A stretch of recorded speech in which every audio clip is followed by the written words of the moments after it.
Quanh cungប្រសងគ្រប់ព្រះអង្គញាតិញោមពុទ្ធបរិស័ទទីនេះគឺខ្ញុំកណាត់អាត្មាភាពកំពុងតែធ្វើនៅរោងកបយៈកុដដែលមានប្រវែង15ម៉ែត្រទទឹង15ម៉ែត្រដែរញោមអានេះ20ម៉ែត្របាទហ្នឹងហើយហើយឥឡូវនេះគឺដំណើរការរបស់យើងហ្នឹងគឺឈានមកដល់ចំណុចមួយគឺប្រក់ដបូលហើយ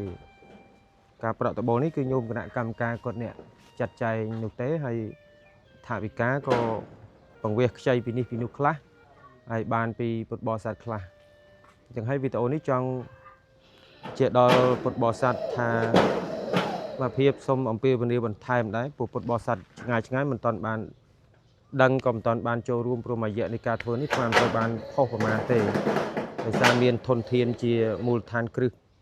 កើតចេញពីគ្រួសាររបស់ញោមវ៉ែនអឿនញោមថៃប៉ែតហើយញោមតែសៀវអេងហើយនឹងញោមផ្សេងទៀតដូចជាញោមកើតសរាយហើយនឹងញោម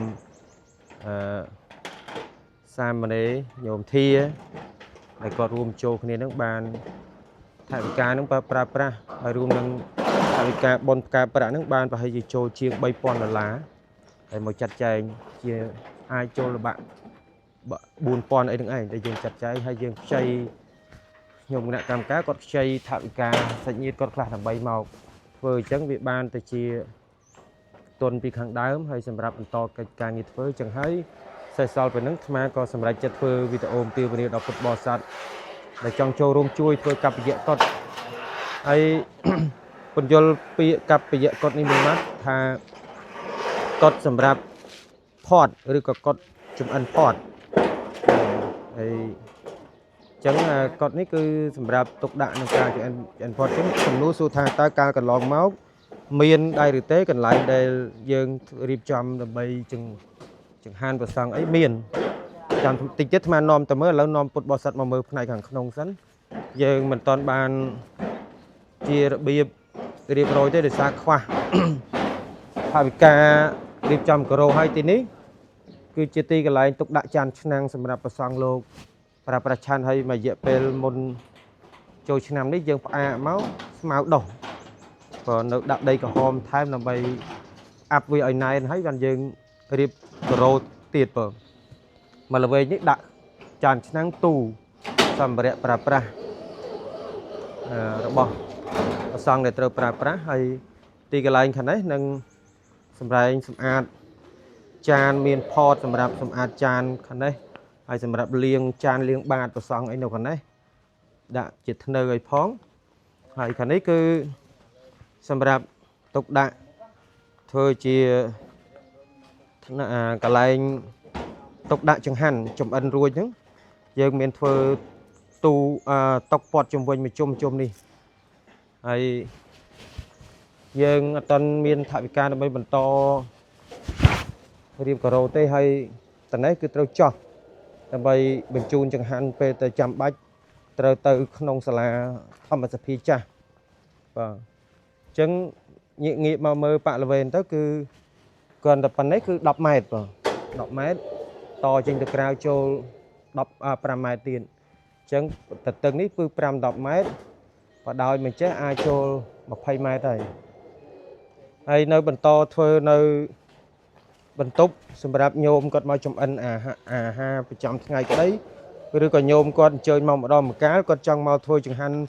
ប្រគេនព្រះសង្ឃអីមានបន្ទប់សម្រាប់2តែយើងមិនទាន់បានចាក់ធ្នឹមទេគឺយើងធ្វើ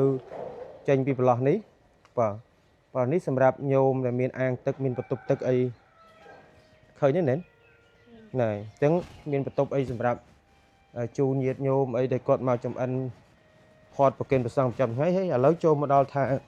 តើរោងបាយចាស់ដែលយើងមានហ្នឹងយើងប្រើប្រាស់របៀបណាវាលហលហេវញោមខាងញាតិញោមដើរមកខាងនេះមកគឺនេះគឺជារោងបាយចាស់បាទ រោងបាយចាស់ហ្នឹងគឺយើងមានភាពល្អលហេវនៅឡើយទេយើងអត់មាននេះគ្រប់គ្រាន់អញ្ចឹងយើងទុកកន្លែងនេះទុកជារោងសម្រាប់ហើយវាល្អលហេវអញ្ចឹងខ្ញុំឃើញល្អលហេវវាមិនមានកន្លែងអីទុកដាក់ចានឆ្នាំងត្រូវចាក់សោអីទេគឺល្អលហេវអញ្ចឹងតែម្ដងអញ្ចឹងហើយកន្លែងនេះគឺយើង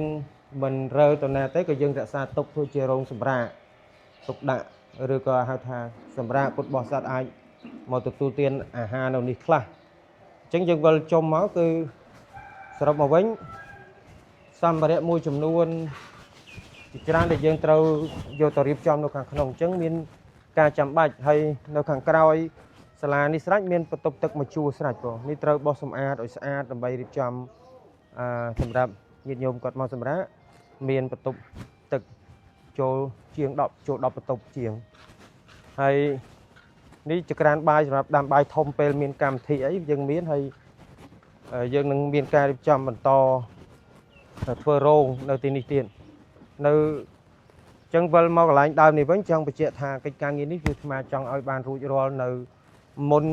កាន់បិណ្ឌភ្ជុំបិណ្ឌនៅឆ្នាំនេះអញ្ចឹងប្រធេរានុធេរៈគ្រប់ព្រះអង្គញាតិញោមពុទ្ធបរិស័ទដែលឃើញវីដេអូរបស់ខ្ញុំគណៈអាភិបអាចវេចូលរួមតាមរយៈ QR code ដើម្បី